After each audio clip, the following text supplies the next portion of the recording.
Hi guys, this is Belle again, your top-rated freelance virtual assistant.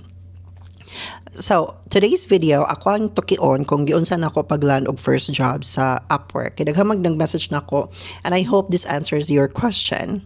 Now, si Upwork manggod, kinahanglan siya connects o na ka makasend og application. So, connects are like credits that you use to send application. So, this is like your money or your ticket to send application. Wala kay connects, di ka kasend og application. Now, during the time, what I did is I made sure nga qualified ko sa role nga akong gi-applyan. Then at the same time, nakasabot ko sa job description and also payment verified siya. During the time, 5 years ago, dili pa siya naka-sophisticated si Upwork. Mas barato pa to yung connects before.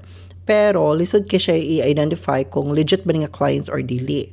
Pero karon mas sayo na siya kay ako namang natuki kung giunsa pagkita or pagtan-aw kung legit ba siya or dili. Anyways, as soon as nakakita na ka sa imong ganahan applyan nga job role, kita nakasabot na ka sa job description, then naka enough connects to send your application, the next thing that you're gonna do is to create a proposal or cover letter. Now, ako na siya tukion sa next video. So please follow and share this video to help aspiring VAs nga makastart na po sa ilang career.